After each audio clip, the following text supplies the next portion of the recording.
that you're sitting there struggling to pay your bills. There are people out there making so much money you couldn't possibly fathom, who have anything they want all of the time. And you may sit there and go, oh, but they're miserable. A lot of them aren't. Trust me, they're having a great time. So you need to make a bunch more money because there's money everywhere. I find it amazing when people say they don't have motivation. I have people come to me and say, I want to get rich. I don't have motivation. I want to work harder. I said, how can you not have motivation to get rich when somebody like me with a head start like mine is still working 18-hour days every single day, 7 days a week without having a day off? I'm going to crush you. You don't stand a chance. I will beat you.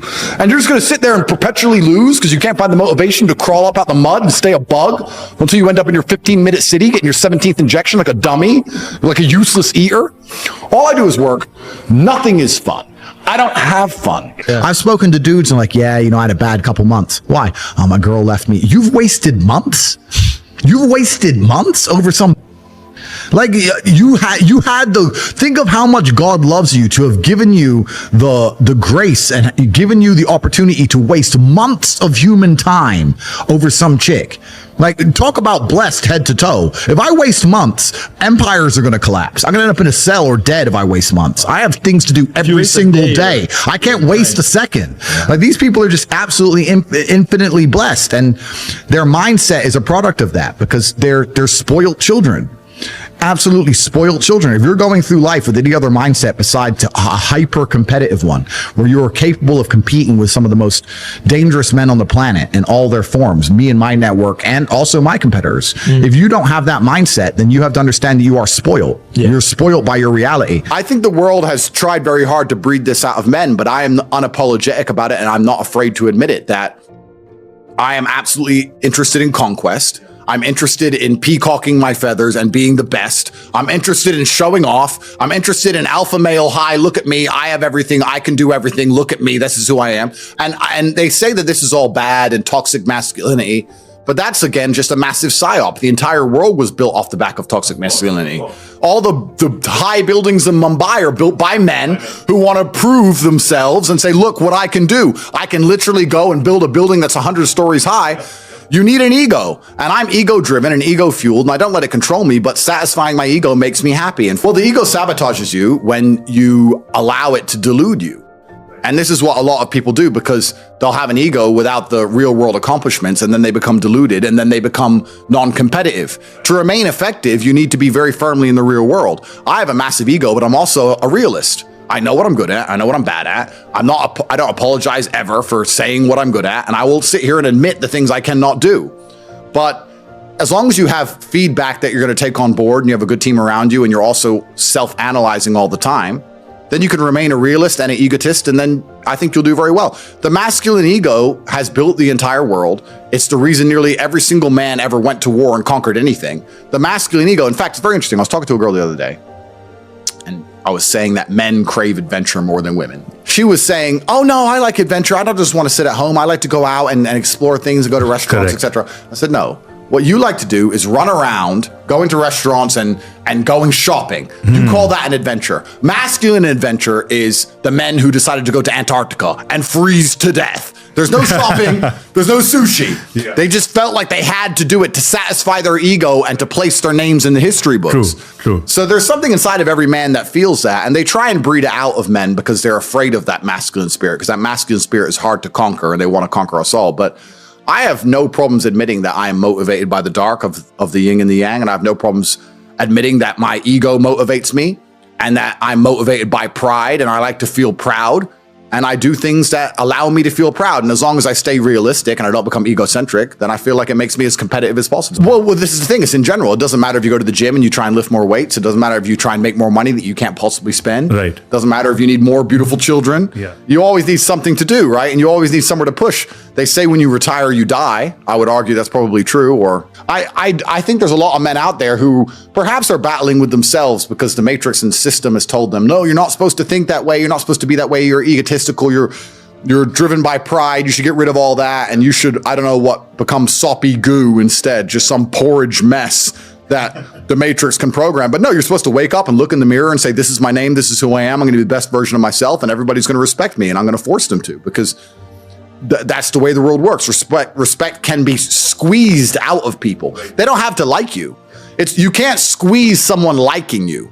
You can't grab space-time from the universe and force everybody to like you, but you can force everybody to respect you, whether they want to or not. All of my haters respect me. They sit there, oh yeah, this guy's so bad, so bad, so bad, but they can't say I'm unsuccessful. They can't say I'm not intelligent. They can't say I'm not rich. I'm still worthy of all their time and attention. They've dedicated their lives to me, so I've forced them to respect me.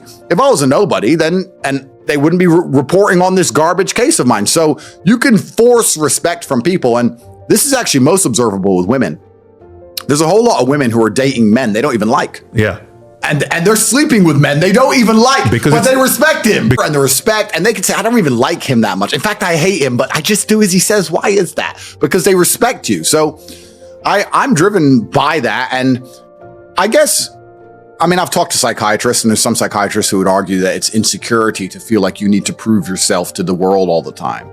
And I think that's part of the psyop. They convince you you're insecure if you want to prove you're capable. If you want to prove that you're different and intelligent and interesting, you're insecure.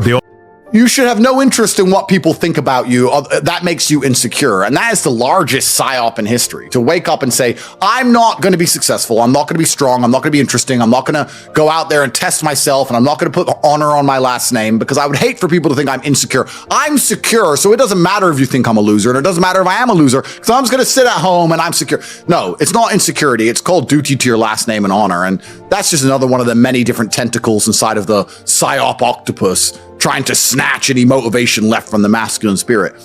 If I was a man who was unsuccessful and I hadn't met my physical capability or my financial capability or my mental capability or my spiritual capability, I would be insecure. I would sit and say, this is a failed version of who Andrew Tate could be, and I'm not happy with who it is. And I think that every man should be like that, so he gets up off his ass and does something. I think so, yes, but also competence is confidence. I think they go hand in hand. You're going to be confident in doing things you're good at. And I understood I had to get good at things from a very young age. And I was challenged from a very young age to constantly test myself in endless competition. My whole life has been competition. Correct. It was chess tournaments from a very young age. Yeah. And then it was professional fighting. My whole life's been a massive competition. Right. And I understood that there's winners and losers. And that's how the world operates. To this day, right now, it's the same thing. And you just get good at the idea of competition. I think there's a lot of people out here who don't realize they're in a fight, or they know they're in a fight, but they want to ignore the fact they're in a fight because they don't want to have to accept that they're losing. But what's very interesting is all those bad things you just talked about, the bad experiences, you wouldn't have been able to self-educate without the bad experiences. You need the bad things also, just as we talked about earlier about haters, and you need the light and the dark and the yin and the yang, thousands of years old. You need the two. This is what's very interesting. The point you made is very, very, very pertinent. There's a lot of people who complain about the bad things that happen in their life, not understanding that without the bad things, you'd have no life at all. You need all of the bad things. You need the mental struggle. You need to go through things which you regret. You need to sit there so that if you've never regretted any action you've ever taken, how can you sit and make a intelligent decision for the future? You can't do it. You need to sit and say, well, I felt the sting of regret for X. I don't want to feel the sting of regret for Y. You need this experience. And that's what life is all about. People think that life is just the good times. And this is the massive misconception. Love is a perfect example. Let's use love. Because people think being in love is holding hands and I hold hands and we cuddle in bed. I love them. Love is the whole spectrum. Love is missing them. Love is breaking up with them. Love is being sad they don't text you. Love is the whole circle. There's no up without down. Anything that has the ability to emotionally affect you positively has the ability to emotionally affect you negatively. There's nothing in the world that can only affect you in one direction. Even something as asinine and stupid as an object. We'll go back to cars because I used it earlier. If I buy a car for 6 million euro and it makes me very happy, if that car sets on fire at random, I'm going to be extremely angry. This is what happens. If it's a Nissan, it won't make me happy, but if it sets on fire, I won't be sad. They're directly correlated. Anything in the world that makes you happy that you currently have, whether it's a person, whether it's a job, whether it's a scenario, whatever it is, also has the exact inverse capability to make you extremely angry. So you have to accept. That's because I think I have confidence in myself to get it all back. And that's also because I have quite a lot of emotional control. And then perhaps, maybe I'm a little bit of a sadist. I don't know. But when bad things happen to me, You love it. I kind of enjoy it. And I think that maybe it's perhaps I just enjoy it for the story. Perhaps my whole life is not about trying to find comfort. It's trying to find challenges, and it's trying to find stories. I'll be very honest with you. Even in jail, my brother and I kept saying this is probably the best story, one of our best ever stories.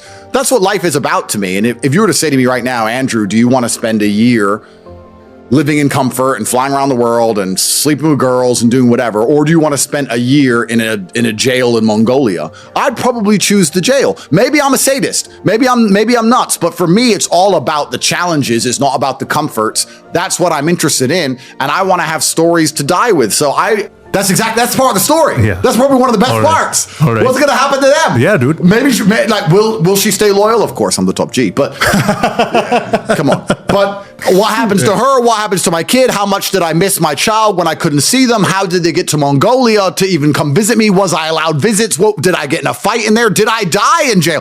Who knows? But this is the whole point. Maybe I'm just addicted to the idea of having stories worth telling, because I think if your life just goes well all the time,